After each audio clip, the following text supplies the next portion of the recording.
Hello, good morning to all. Good morning, sir. Good morning. I assume that these are only the interested students in the lab, and let us start with the discussion. Okay, so before starting up the discussion, I would like to make an announcement that all of you are knowing that next week we are going to have submissions. So what the process that we are going to follow for the submission is, I'll be creating a folder in your team, that is 3141008 lab 1a. Okay, in that I'll be creating a folder for the submission, and all of you are needed to copy your submission file in that particular folder. Now what you need to do is you need to rename that file with your enrollment number. That is the first thing that you need to do. Okay, and keep that file in your that particular folder. Okay, now those students who have submitted that file, they are only eligible for giving the viva, and the vivas will also be conducted at the same time. Means on next Wednesday at 10:30. Okay, so you are having viva on a next Wednesday 10:30. So you are having a 1 week of time for preparation, as well as whatever the file you have prepared for the submission, you need to keep that file in the submission folder by renaming that file by your enrollment number. So this is the most important message that all of you must be having, and you need to convey this to all the others who are not right now in this lab session. Am I clear, my friends? Hello? Hello? Hello, 12 number, am I clear? Number 12? Hello, am I audible to Yes, sir. all? Am I audible to everyone? Hello, am I audible to everyone? Yes, sir. Okay, so what's the message I have given to you? Yes, 13 number, can you repeat the message for me? Sir, next Wednesday, why So our mission would be? next week we are going to have viva and submission right at 10:30 on Wednesday. Okay, and for that you need to prepare the file and need to submit that file on MS Team in a folder created by me. Okay, and rename your file by your enrollment number. Okay, so this is the important thing that you need to convey to all the other students.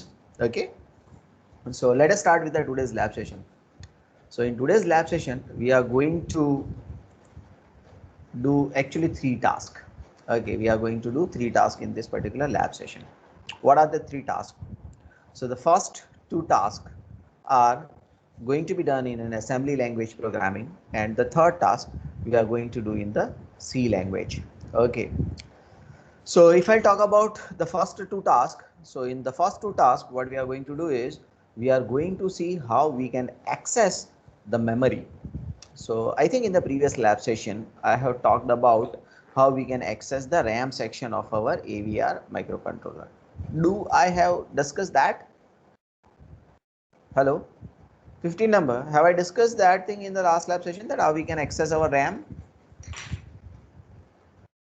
15 number, are you there? હા એમાં શું કરાવ્યું હતું બેટા આપણે 15 number? હું નતો આવ્યો sir. Very good. 5 number? Number 5. Last લેબમાં શું કરાવ્યું હતું બેટા? બાકી છે તેમ હા? લૂપ અને branch sir.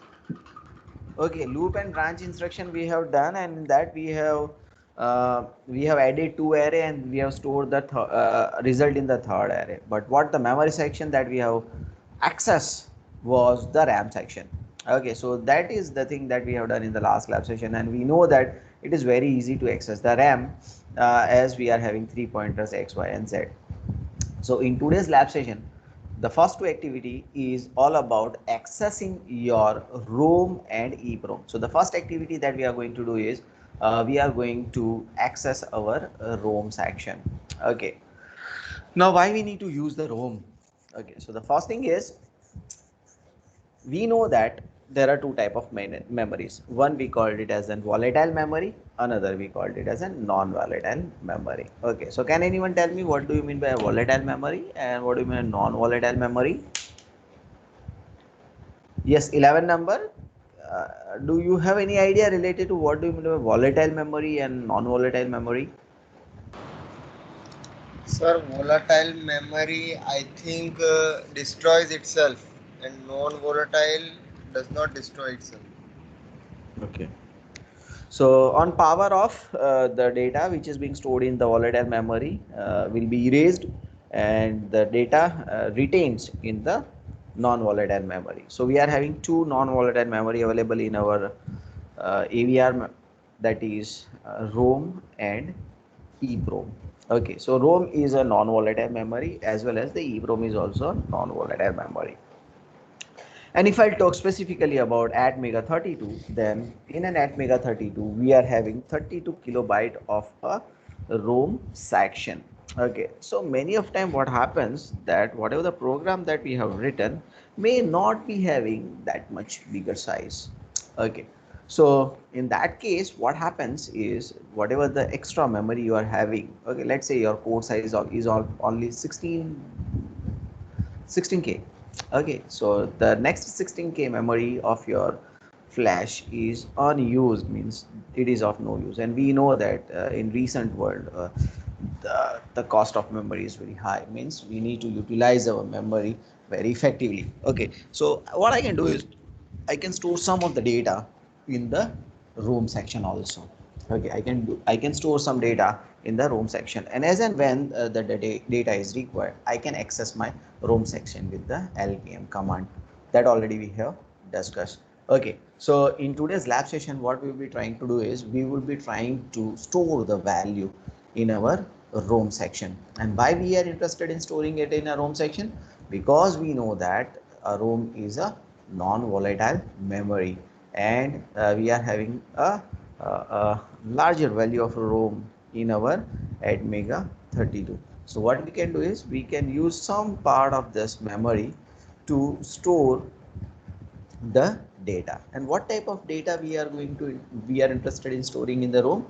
The data that is not dynamic. Okay, means in the core execution time, okay, the data is not altered. So generally what we used to store in a ROM is it is a static kind of a data, means the data is not going to change at any point of time in the programming. So that type of data we are interested in storing into the ROM. So what type of data which is static and which is required on when it is powered off also? So let's say the serial number of the product that will remain constant, and many of time you will be finding it out that there are some type of messages that are being displayed in the system. Okay, so all that type of messages are generally written in the ROM section of your microcontroller or a microprocessor. Okay, so let us see how we can access our ROM section in our AVR microcontroller.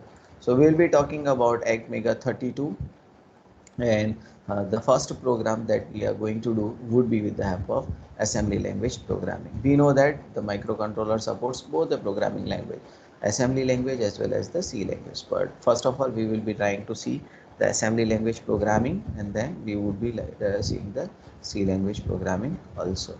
Okay, so in the first program, we are going to store the data or a message that is, let's say, a world peace kind of message or welcome kind of message, whatever the message you want to store, that can be stored in your ROM section. So let us try to store the message in the ROM section.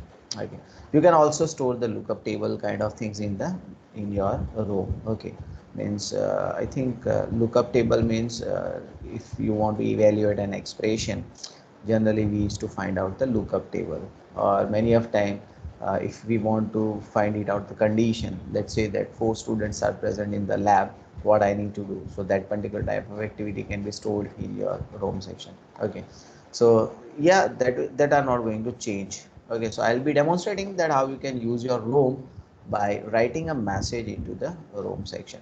So for that I need to open my Atmel Studio 6.2, and then I can write that program in it. So first of all, let me open my HTML Studio 6.2, and then I will show you how we can write the program. So just hang on till my studio gets open. So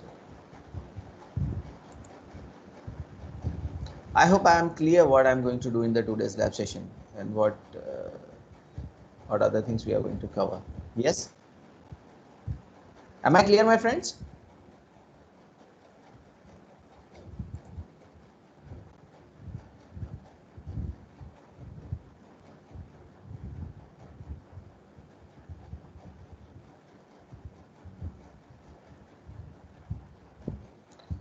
So just hang on, let the HTML Studio gets open. My system is a little bit slow. It is taking a little bit of time to get the things open. So just hang on.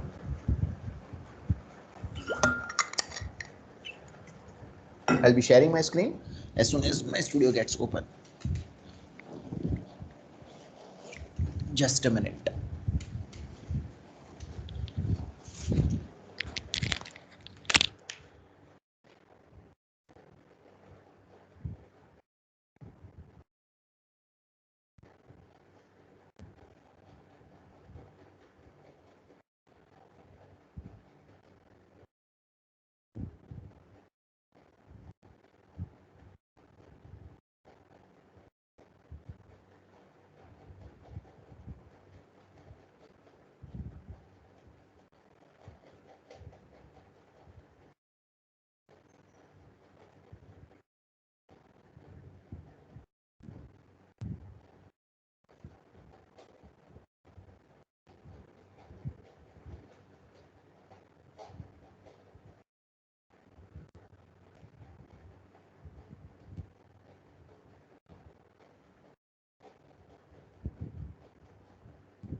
Okay, so I have shared my screen with you. Is my screen visible to everyone? Hello? No, It is not visible? no, sir. Now Now it's loading. it's loading. Sir. Okay. It is visible now. Now it is visible. Okay, fine. So I think I have already told you the steps that is used to create a project. So we can click to a new project.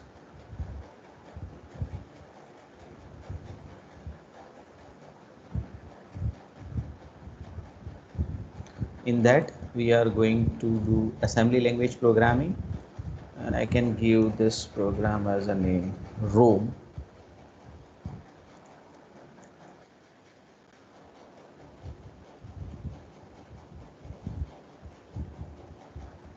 Okay, I can give it as a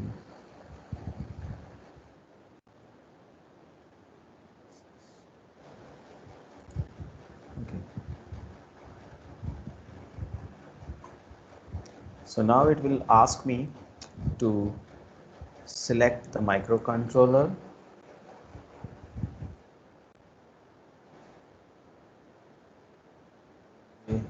At Mega 32, you can select it. Okay.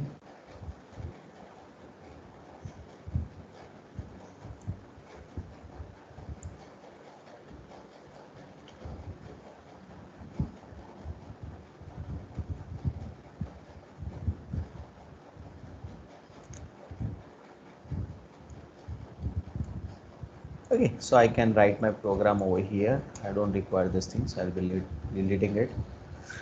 So I can start writing a program here with the first line as dot include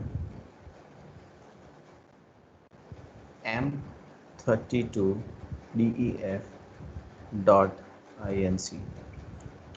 Okay, so I can write my first line as include M32 DEF dot INC. Okay, I'll be specifying at which memory location my program is going to start with dot org 0 cross 00. This is the location that I'm interested in writing my program. This is your assembly directive, already we have discussed. Okay, now how many number of data I want to access. So if I'll talk about an example, thanks. Okay, so let me have a thanks as a message. So THANKS. So there are 6 letters. Okay, so I need to load my counter LDI R16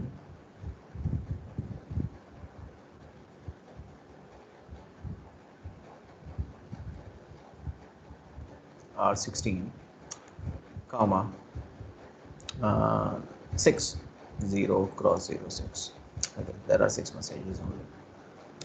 Now uh, what I need to do is let me access this row and get the value from the room and send it to my port B. So I'll be sending a character by character on port B. So I need to configure my port as an output port. So what I can do is I can have LDI R20.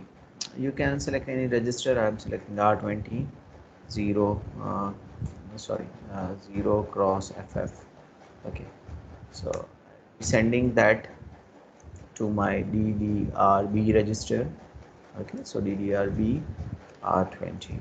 So this will configure my port as an output port. Okay, I require a pointer to point out the data as it was the case in the previous lab session. So to point it out a memory location, I need to have a pointer. So if I talk about a case of a RAM, there were 3 pointers available that can be used to point it out the data.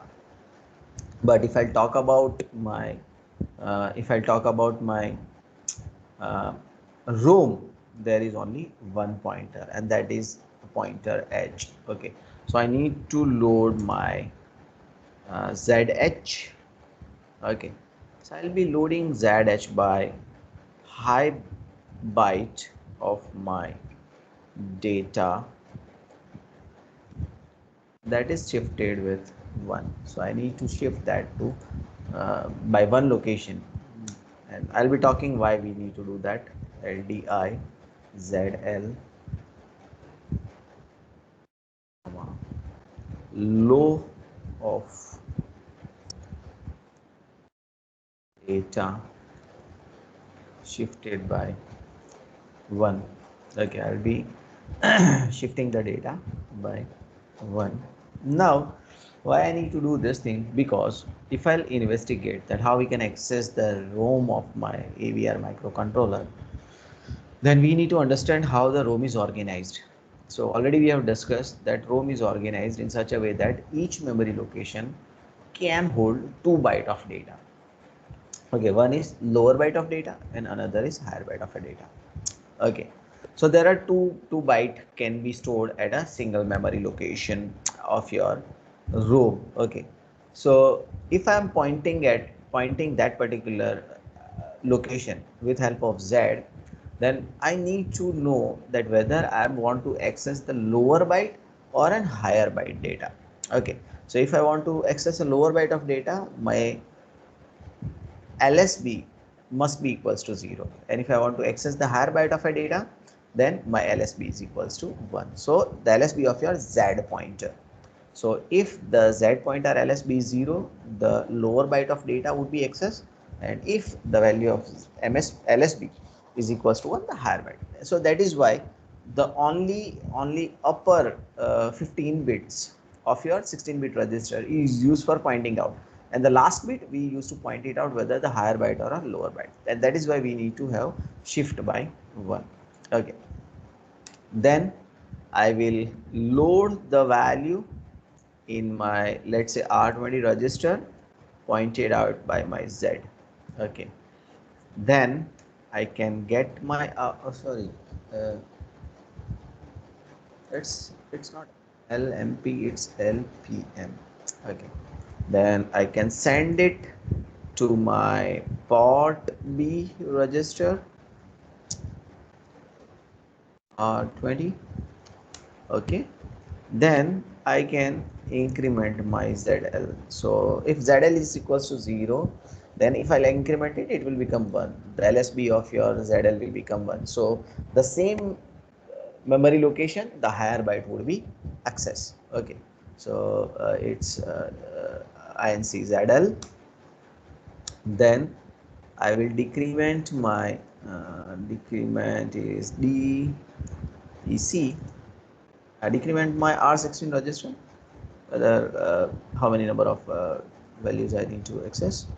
Then branch if not equals to 0 to some loop, and I can have loop over here. Okay, I can have loop over here. Okay, so now again I need to organize the code because I am using a label. Let me make this small. Hello.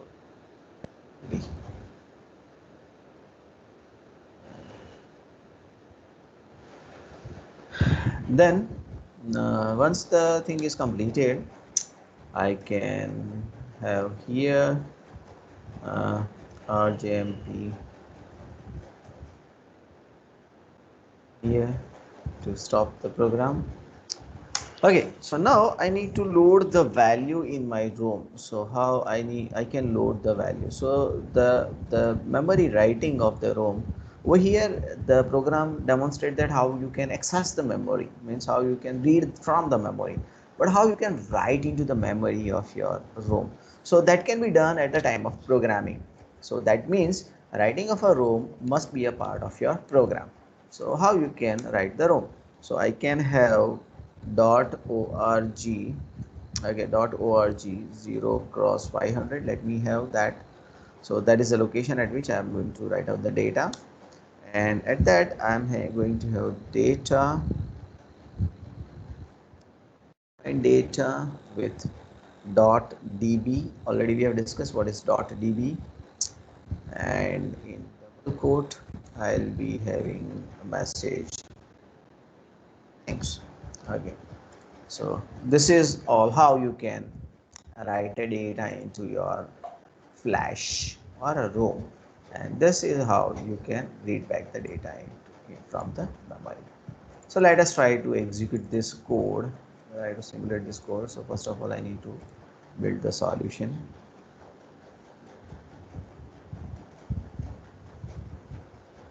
Not able to see whether the build is completed or not. Build the solution. Okay, so build was successful. Let me see the properties of it. Project number, interfacing property, whether I have selected simulator or not. Otherwise, in tools, I need to select simulator. Then I need to build the program, build the solution.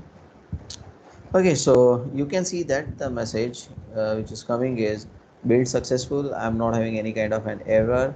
Okay, the code section, it consists of 22 and 6. Okay, so total 28 locations we have used. So this is all, and the data segment we haven't used anything. EEPROM we are also not used anything. Okay, we haven't used EEPROM over here also. So now let us try to debug this program. Let's try to execute the program. So we need to go in step into. Already I have selected my simulator. That is why it is not asking me out. Otherwise it will be asking me out. So now let me see where my message goes. 500. I think I have written a little bit bigger address.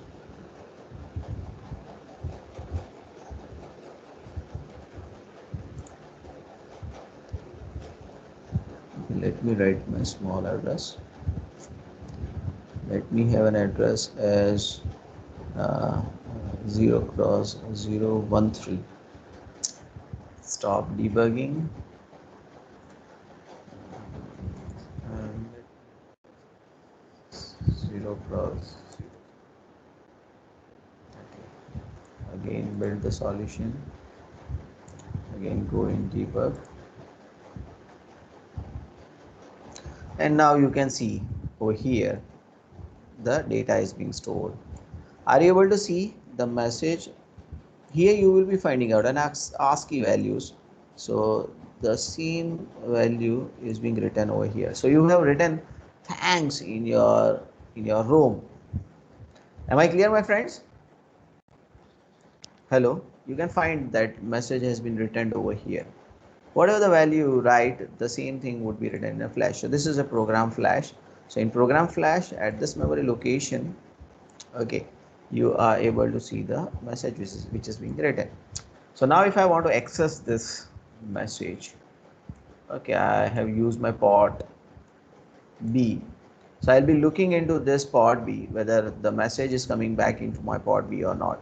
So first thing that I'm going to get is 74. Let me see whether the 74 is being written in my port B or not. So this is all you are going to do for configuring your port. So port B is configured as an output. You can see all are given as an FF. Okay, then your Z pointer you are going to load.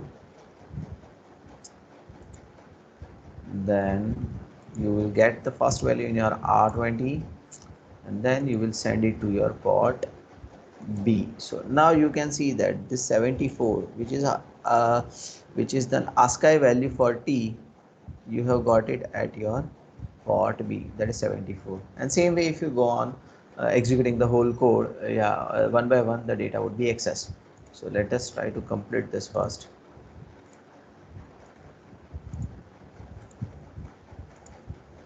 So the next value that is going to be coming is a 68. So let me see where the 68 is coming on. So I got 68 value over here. Okay. So same way, if you execute the whole code, you will be finding it out that it will be accessing your flash and it will be sending the data to your port B. Am I clear, my friends? Hello. Yes, sir. Am I clear how you can access your ROM section? Okay. Now, the next thing that we are going to see is how we can access the EEPROM. Okay. Now, ROM and EEPROM both are non-volatile memory. So in which case we need to go for the EEPROM programming. Okay, so when we talk about the static and dynamic data, means if the data remains steady throughout the whole execution of a program, you need not have to worry about that particular program, that particular data. But if your data is supposed to change, okay, as it was the case when in your examination that uh, I have asked that uh, how many number of time your microprocessor or microcontroller is powered on. So at that point of time, you need to write the data in your EEPROM. Okay, because the data is changing, the data is not remaining steady or static. So for that reason, you need to use your EEPROM. Means if you are not going to use your EEPROM, the data will not be retained. Okay, so there are two things. You want to retain your data, that means you would be going for non-volatile memory, and in non-volatile memory you are having two options. One option is you can use your ROM, and other option is you can use your EEPROM. But if I'm going to use my ROM, then I'll not be able to change the data because I need to increment my count every time when the system is powered on. Okay, so that is the reason we cannot use our ROM section. So what we can use? We can use our EEPROM section. So let us try to see how we can write an assembly language program for accessing your EEPROM. Okay, so let me just erase this program and let me write the new program. So stop debugging. I think all of you would have copied this program. Yes. Hello. Yes, sir. If all of you have copied this program, let me delete this program. Okay, and let me write down the new program in which we can access our EEPROM. So just a minute. Let us write a new program to access the value in your EEPROM.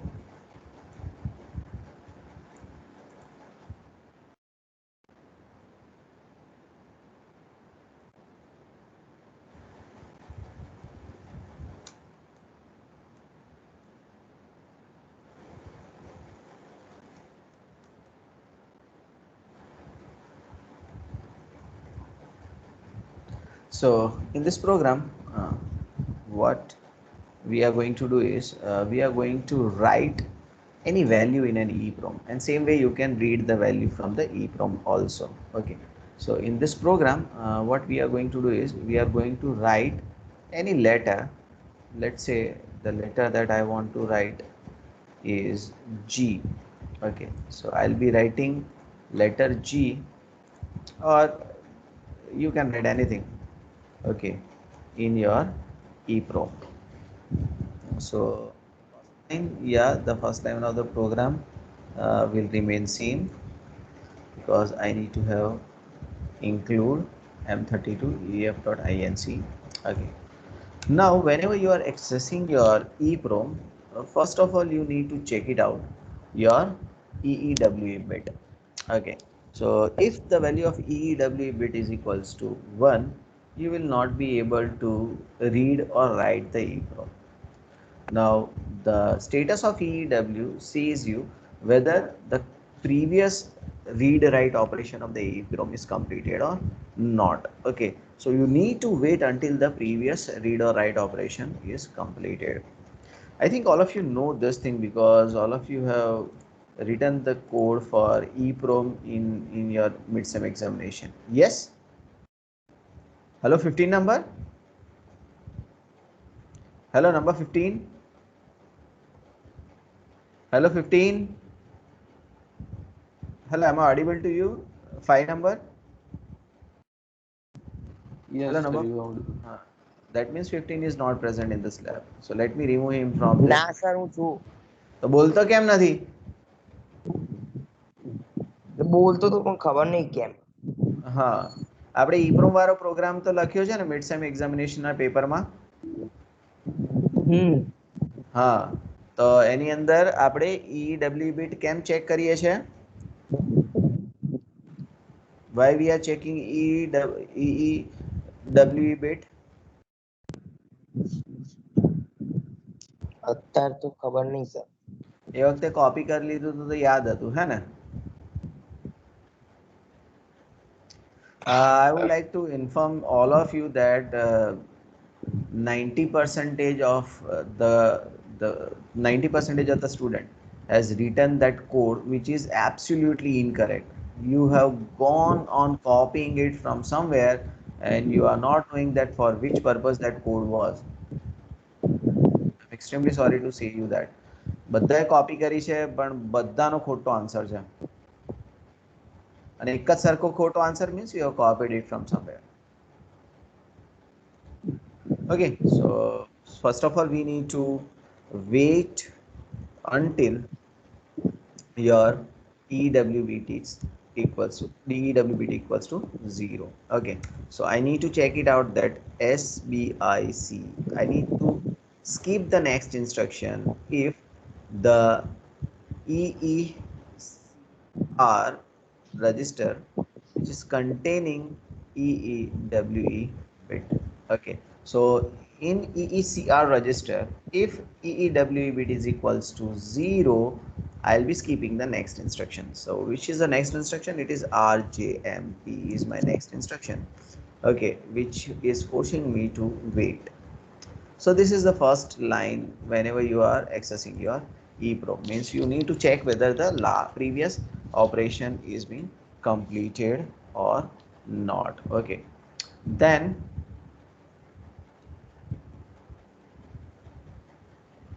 we need to store the address in your EEARH and EEARL. How I can do that? I can do it by LDI. Okay, so LDI R16 comma 0 cross 56, no sorry, 0 cross 0 0. This is lower address, and the higher address R17, and let it be 0 cross 56, 0 cross 56. Then we need to store this thing in your EAARH is R17, and out EEARL which is R16. Okay, I have stored R16 and R17 in my EARH and EARL. Then whatever the data I want to store, I can load it in my R16. Let's say I want to store M data, capital M. Let me take capital M as the data in an EEPROM. This value must be given to your EEDR register R16. Okay, then you need to set your EEMWE bit in your EECR register. So EECR register, and the bit is EEMWE bit. MWE bit, and within 4 clock cycle you need to set your EECR EWE bit, EEWE bit. Okay, and let me have here jump here, means I'll terminate the program.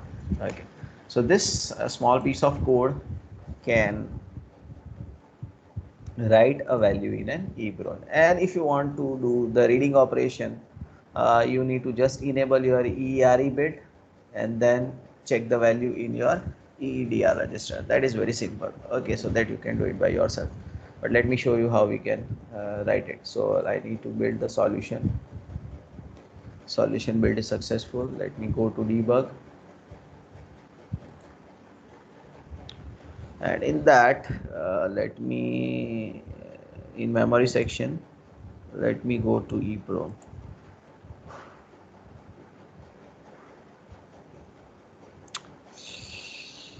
Okay, so I need to change the address, so I'll be stopping over here 00, and I'll be using 13 instead of 56, so that I need not have to search it a long way in the memory section. Okay, so if you'll see, so you can see over here 26 number, as it is 13 it would be doubled because each location can store 2 value. So if I'll given 13, it will be in simulator will be giving you 26. That is not an issue. So if I'll step into my EW bit is 0. Okay, so it will be going in my, it will be skipping the next instruction, going into, so I'll be loading my EARH and EARL by doing this. So if you examine your EEPROM, okay, you can see that EARH and EARL value have been loaded in your that, and there comes EEDR. So now the next value is supposed to be stored in your EEDR register. So the value 4D has been stored in your EEDR register.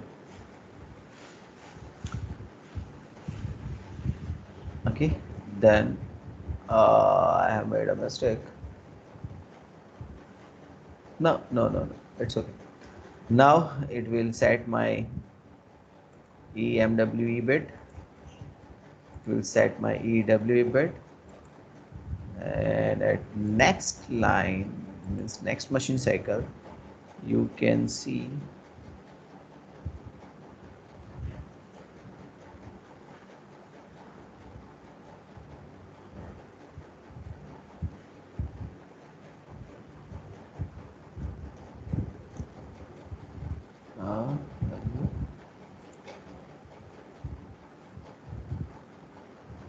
location is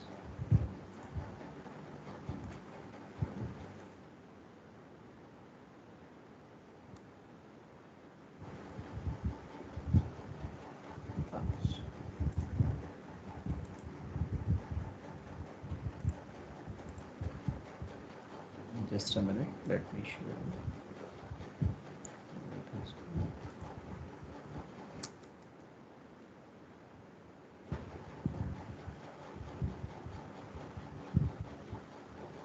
So yes, it is coming somewhere over here. 39. So you can see I have written 3 values. So you can see that M is being stored in sorry, here is the let me stop debugging and let me use 00 value only.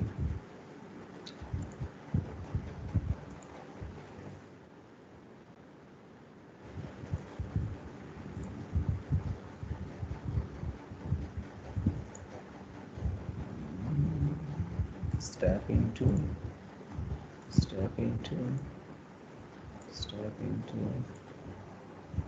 again zero zero put value, step into, then M is loaded in your EDR, then EWMW bit is set to 1, then EW bit is set to 1, and then okay.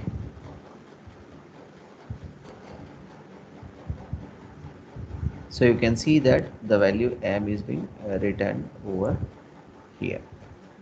Okay, so this is how you are able to write the value in your EEPROM. Okay, so this is the assembly language programming that we have done. Now we can do the same thing with help of C programming. So we all of us know that we can program our AVR microcontroller in both the language. We can program it in assembly language as well as we can program it in the C language. So I'll be demonstrating that how we can write a C program for the same, that is to write the value in an EEPROM. Means the same program we can use, same application, but the way of program is different. So that means we are going to write a C program which can write the values in an EEPROM. Okay, so for that what I need to do is I need to open a new. I think all of you are clear that yes, how you can load the value in your EEPROM. Yes. Yes, sir. So let me open a new program. Okay, before that I need to stop debugging. Let me open a new project. So now as I want to go for C programming, I'll be selecting C, C++, and in that I'll be selecting C, GCC, C executable project. Okay, and I will press OK. If I want to change the name, I can change it from over here. Otherwise, I will press OK. Okay, so now I need to repeat the same process at Mega 32.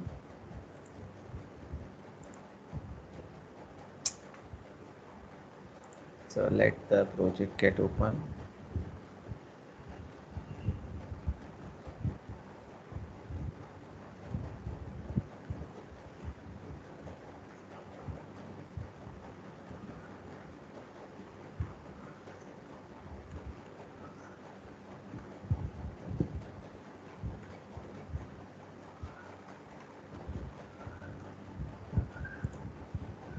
Okay, so this is a C executable project that is being created. I'm not in required with this. I'm This is the template that we can use. Okay, so let me start writing down the code to access the value, or how to we can access the EEPROM. Just a minute, let me have a sip of water.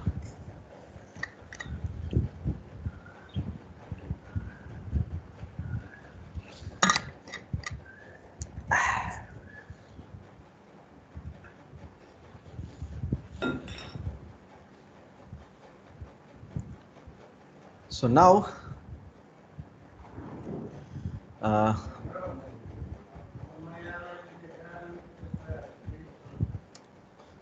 so as we have seen in the previous case, that we need to wait until the value of EEW bit in your EECR register becomes 0. Okay, so that condition can be checked with your this while statement, that EECR, so it is EECR ended with this is compound statements we can use in C. One shifted to EE W a bit. Okay, so if this condition is true, then and then only do this thing. Means you can load your EEAR equals to 0 cross 13H, 0 cross 0 cross 0013H. Then you can load your EEDR equals to any value. Let me have M. Okay, then you can have EECR or equals to, this is again a compound assignment statement. Okay, you can also write it as EECR is equals to EECR or with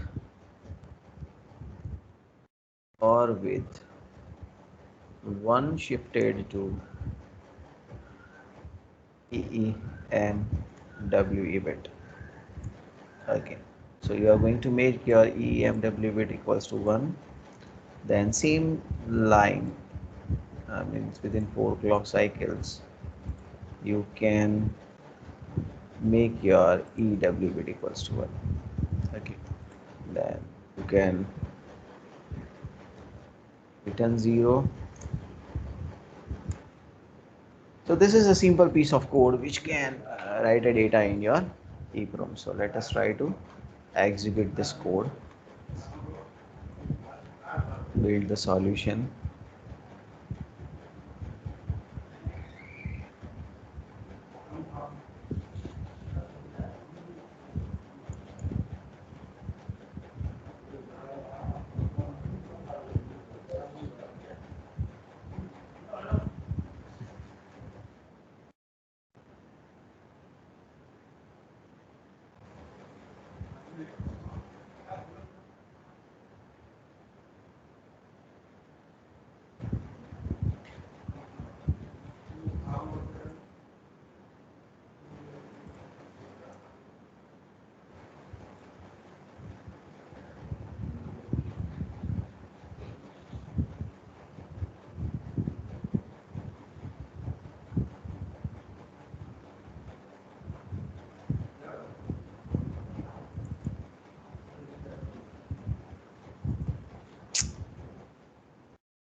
So yes, now the build is successful.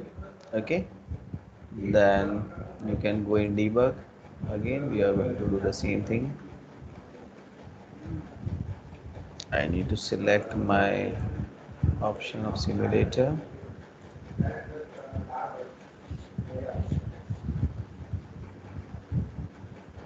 Again, I can debug it out. Step into.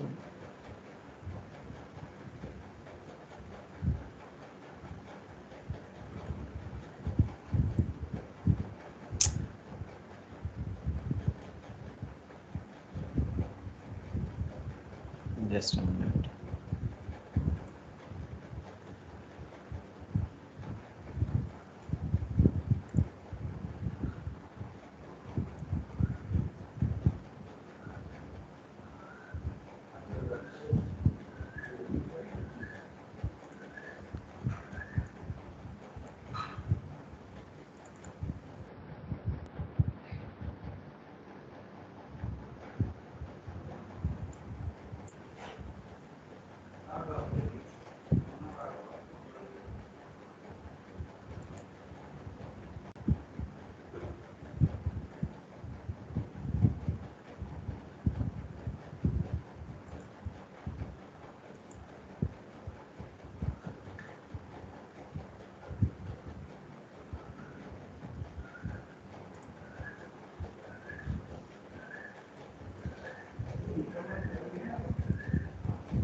So now you can see that the value is written in your EEPROM 4D, yes, MD, M capital M is 4D.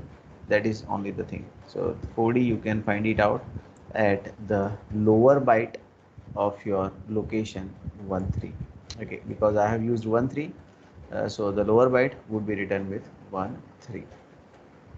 So this is how you can write down the program in assembly as well as in C language. Also you can practice all the other program of your ROM, your EEPROM, your RAM, all that thing can be done in the C language programming also. Okay, I hope I have made all the things very clear to you.